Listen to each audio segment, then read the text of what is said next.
El experto en temas petroleros, ingeniero Hernán Poveda. Ingeniero Poveda, decíamos al inicio del programa que parecería que el exjugador de Barcelona, Macanaki, que hizo unas brujerías en el Monumental, ha tenido algunos parientes haciendo macumba en el sector petrolero ecuatoriano, porque Petroecuador ha sido un desastre en los últimos años. ¿Cuál es su lectura? Bueno, en realidad... ¿A qué atribuye este fracaso? No sé si es brujería o es alguna otra razón más racional a la que justificar esto, pero en la realidad Petroecuador hace noticia con un escándalo cada día y esto va increciendo cada vez más. Últimamente hemos tenido noticias del maquillaje de la producción, el lamentable deceso de 2 trabajadores en un incendio de un pozo en el campo Sacha. También últimamente noticias de unos contratos mal dados o mal asignados en base a la formación de cooperativas, el contrato concretamente de levantamiento de carga pesada con transporte en base al modelo contractual basado en las ferias inclusivas, etcétera, etcétera. Son escándalos. Donde usted mira, sale puso en el sector petrolero. De ahí el tema de hoy, yo creo que es muy oportuno tratar y analizarlo, el de ver si Petroecuador llegó ya a su fin como etapa administrativa, como una etapa de empresa pública, y ver qué destino se le tiene que dar a esta empresa para que realmente el Ecuador se beneficie de tener una empresa petrolera. Bueno, pero ¿cuál ha sido el nivel de conocimiento de los ejecutivos designados para dirigir la empresa pública más importante del país? Si hacemos un poquito de historia, vemos que la única etapa que tuvo éxito el sector petrolero fue cuando se conformó la Corporación Estatal Petrolera Ecuatoriana, CEPE. Se constituyó en la década de los 60 en el gobierno de Velasco Ibarra, después se concretó con el gobierno de Guillermo Rodríguez Lara, y durante sus 17 años de vida institucional acumuló experiencia, porque en realidad el Ecuador no tenía experiencia, acumuló experiencia, aprendizaje de las buenas prácticas petroleras de empresas transnacionales, y hubo estabilidad, no hubo escándalos. La gente, el que trabajábamos para CEPE, entonces estábamos muy motivados, teníamos un sentido de pertenencia muy alto, y los éxitos pues se concretaron en poder descubrir y manejar alrededor de 22 campos petroleros, después de los cuales no se ha incrementado ninguno. Es lamentable saber que lo que para el Ecuador podía haber sido definitivamente un gran objetivo de desarrollo en el camino se perdió, porque hay naciones que en los últimos años se han convertido en poderosos productores de petróleo. Solamente para poner un ejemplo, me refiero a Nigeria, que era un país que no tenía gran explotación de petróleo, se convirtió ahora entre los jugadores grandes en el mundo. Un país pobre, sin duda, con mucha población, pero han aprovechado el petróleo, y así como ese, otras naciones también.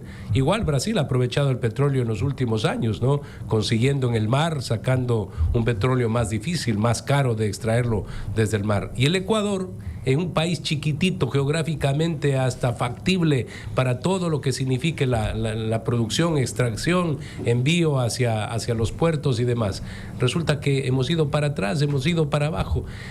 ¿Cuánta responsabilidad han tenido los gobiernos? Y me refiero a los gobiernos, a los presidentes de la República, que no se preocuparon como corresponde sobre este sector y dejaron en manos así de un tal y cual que lo que hizo es llenarse de sinvergüenzas, y todos prácticamente succionando y viviendo del petróleo. Y el Ecuador, ahora flaco y débil, sin ingresos por el petróleo. Daba una cifra hace un momento que apenas creo que aporta $1.300 millones al presupuesto el petróleo en la actualidad. y los impuestos son 17.000, 18.000, 19.000 millones de dólares como está contemplado para el presente año. Qué cosa tan loca, un absurdo. Y yo recuerdo que por los años 75 el Ecuador era considerado el país petrolero, ese país pequeñito petrolero. Yo tenía 3 años por si acaso, así que paso. Bueno, ¿no? Sí, yo estaba estudiando en esa época y recuerdo cuando éramos parte de OPEP e incluso nuestro representante Ortiz, que fue gerente también de Petroecuador, fue secuestrado por la OLP en esa ocasión. René. En Viena, René Ortiz. Entonces, mire cómo han cambiado las cosas en el Ecuador. Así es, Fernando. Hay países muy pequeños que hasta hace muy poquito tiempo no tenían ninguna trascendencia en el sector petrolero. El caso aquí cercano de Guyana. De Guyana, que ahora lo disputa Venezuela, quieren el territorio porque encontraron esa franja de petróleo que los ha vuelto también importantísimos. Hay prensa internacional que considera que Guyana puede ser uno de los mayores proveedores de petróleo en el mundo, un país tan pequeño. Pero ¿qué pasó? ¿Por qué ha surgido Guyana?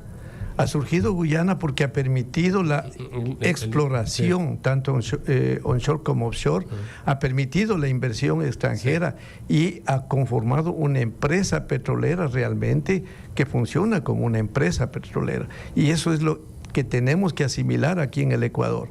Chile, con ENAP, constituyó una empresa exitosa que transnacionalizó sus actividades.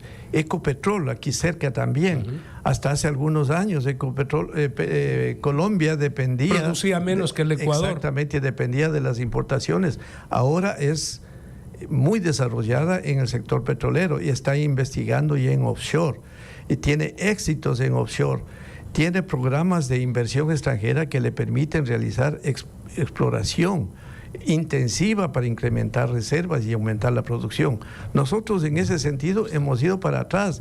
Desde gobiernos anteriores, no quiero decir nombres de gobiernos porque no buscamos culpables, sino buscamos revelar los hechos que nos justifiquen llegar a una transformación empresarial que es muy necesaria. Como va Petroecuador, no va a ningún lado. Sí, pero, no va a ningún lado. Sabemos que Petroecuador necesita una renovación de urgencia. Mientras tanto, ¿cómo se podría aumentar la producción de forma inmediata? Sí, Juan Javier, esa es una premisa que debemos contemplar, porque los cambios, las transformaciones no se vuelven de la noche a la mañana y toma un tiempo. Y hasta tanto el Ecuador como gobierno necesita dinero, necesita ingresos de divisas, ingresos de dinero para poder cubrir sus obligaciones nacionales, tanto del gasto corriente como de inversiones y otro tipo de gastos que tiene que hacer por obligación el gobierno. Entonces, en este orden de cosas es necesario cambiar estructuras rápidas o tomar decisiones muy rápidas dentro del ámbito empresarial, dentro del ámbito gerencial. Por ejemplo, una de las cosas que debería hacerse a nivel gerencial de una manera inmediata es poner en funcionamiento comités de reacondicionamiento de pozos, poner en funcionamiento comités que analicen los tipos de levantamiento artificial, poner en funcionamiento comités que analicen los modelos geológicos, tanto estáticos como dinámicos, que nos permiten visualizar la cantidad de pozos que deben existir, la producción que debemos extraer de cada campo, etcétera, etcétera. Y estos comités solamente es decisión gerencial, porque la gente capacitada, los técnicos ecuatorianos capacitados de Petroecuador están allí, pero lo que necesitan es un liderazgo gerencial que les permita establecer metas, objetivos, propósitos a corto plazo. Y estas son decisiones muy a corto plazo que van a redundar en un incremento de producción rápida. Hernán, yo recuerdo que en la última entrevista, por lo menos que tuve el gusto de hacerle, usted nos hacía conocer de esta opacidad que existía en los estados financieros y en la contabilidad de Petroecuador. Creo que los últimos estados auditados eran del 2021 y del 2022, que todavía no se auditaba toda la empresa. Y eso reflejaba un problema de saber realmente los costos de producción dentro de Petroecuador. ¿Esa situación ya ha sido solucionada o seguimos con este problema de opacidad y de falta de transparencia en la estabilidad, en la contabilidad y en los estados financieros que no permite visualizar qué mismo está pasando con los costos de producción petrolera en el Ecuador? Así es, Andrés. En la realidad, por obligación legal, Petroecuador tiene que aplicar las normas NIFE, las normas contables NIFE, y estas normas establecen planes de cuenta. Los contadores me entenderán mejor esta situación, un plan de cuentas que no admite la imputación de costos y de gastos a ciertos procesos, sino a centros de costos. Me explico. Si se necesita cambiar una bomba cara en un pozo, el gasto no se imputa al pozo, se imputa al campo.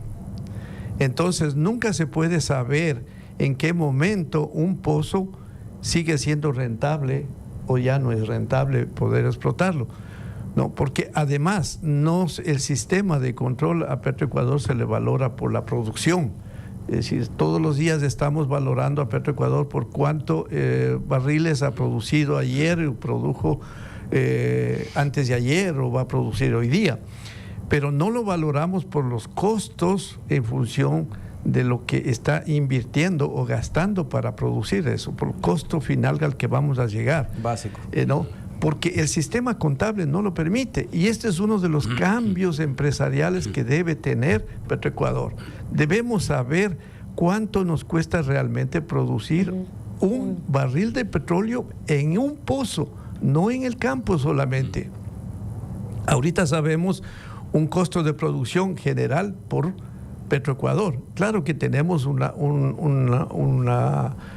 costeo por campos en el oriente, pero no tenemos por pozo, ¿no? Y consideramos más en detalle todavía, si tenemos un pozo con una completación dual, es decir, que adentro del pozo tenemos dos horizontes, dos yacimientos, dos arenas que producen petróleo. No sabemos cuánto nos cuesta producir de una arena y cuánto de otra arena. Es muy imposible ahora. Entonces son cambios que hay que modificar. Esto ha redundado definitivamente en la auditoría de los estados financieros, que hasta ahora no se hace. Que yo me acuerdo que usted nos dijo. Que yo desde el 2017 creo que es. Sí, desde el 2017 no se han auditado estados financieros o balances, y esto es necesario, muy necesario. Para cualquier cambio empresarial es necesario saber y tener auditado por una empresa seria internacional los estados financieros. Estamos conversando con Hernán Poveda, experto en petróleo. Es un honor tenerlo aquí, muchas gracias, además que de forma presencial. ¿Cómo se ha manejado la fusión entre Petroecuador y Petroamazonas? Y un poco, ¿qué opina usted de esta fusión y cuántos ha avanzado este proceso? En realidad la fusión fue por decreto una adhesión de Petroamazonas a Petroproducción, pero fusión como tal no existe, no existe. ¿Y por qué sostengo esto? Porque todavía se mantienen procesos y procedimientos diferentes, los que practica Petroecuador y los que venía practicando y lo sigue haciendo el sector que proviene de Petroamazonas. Por ejemplo, en contratación. En contratación, lo que viene de Petroecuador sigue sujetándose al CERCOP. En lo que está la sección de Petroamazonas, ellos tienen el giro directo del negocio. Entonces esos procesos no pasan por el CERCOP, ellos tienen listas de precios, etcétera. Es un sistema completamente diferente. En el talento humano, manejo de talento humano, tienen una nomenclatura distinta a la nomenclatura de Petroecuador. Esto ha dado lugar a que las personas que hacen el mismo trabajo tengan denominaciones diferentes y remuneraciones diferentes. Esto ha dado lugar y está dando lugar a que la gente que se siente perjudicada, los técnicos y profesionales de Petroecuador que se sienten perjudicados porque hay otra persona que hace el mismo trabajo y que proviene de Petroamazonas, gana diferente. Y han demandado ya, hay más de 2.000 juicios que demandan la homologación salarial. Y hay casos que conozco yo que por liquidación de homologación salarial han recibido varias decenas de miles de dólares como liquidación para homologación. Entonces esto es un desangre que tiene que parar. La fusión no se ha consolidado en ninguno de los sectores administrativos, financieros, contables. Se pensaba que eso iba a llevar incluso a reducción de personal, porque estamos hablando creo que de 8,000 personas entre las dos empresas. Hace un momento Juan Javier preguntaba si se puede recuperar o se puede incrementar la producción de manera inmediata. Necesariamente se requiere de inversión y se sabe, esta es millonaria. Se ha expresado que para duplicar, por ejemplo, la producción a 1 millón de barriles se requiere alrededor de 14,000 millones de dólares, pero el Ecuador es un país que en estos momentos tiene dificultades para lograr créditos y dificultades también para la inversión, por todo lo que demuestra en el ámbito de lo jurídico, de tal forma que aun cuando usted técnicamente diga se lo puede hacer, en cambio financieramente parece que encontraría dificultades. Sí, en realidad la falta de dinero es un obstáculo para el desarrollo de Petroecuador y es una de las causas para el deterioro de la empresa, porque recordemos que cuando Petroecuador fue creada como empresa pública, se le dio autonomía administrativa, financiera y contable. Pero esa autonomía ha sido recortada, eliminada, y ahora Petroecuador depende del Ministerio de Economía y depende en segundo plano del Ministerio de Energía y Minas y Recursos No Renovables. Entonces, Petroecuador es un ente burocrático estatal que además ha sido politizado. Las autoridades ingresan no por mérito, sino por compromisos. Al menos la historia hasta recién hemos visto eso y vemos pues las consecuencias de esta situación. Primero, una desorganización interna, no han habido metas, objetivos claros, seguimientos estratégicos, etcétera. Y más bien lo que hemos visto es la ocurrencia de delitos penales, cuya consecuencia pues que tenemos inclusive algunos gerentes con juicios y con órdenes de captura. Es lamentable la situación que está viviendo Petroecuador. Tiene técnicos de primera línea que están desmotivados, se necesita poner objetivos claros, se necesita darle una estructura realmente empresarial, aprovechar la experiencia que tiene, los conocimientos que ha adquirido, pero lamentablemente no tiene herramientas para poder desarrollar. Y eso es lo que hay que cambiar. Una última pregunta que ya me están haciendo ojitos del panel. Aquí un amigo que nos escucha, saludos desde la península, dice: ¿qué pasa con todos los pozos petroleros abandonados en Santa Elena a cargo de la empresa Pacifictrol? Que este descuido impide el desarrollo de Salinas y de la península de proyectos inmobiliarios. ¿Qué pasa con ese contrato? ¿Quién es Pacifictrol?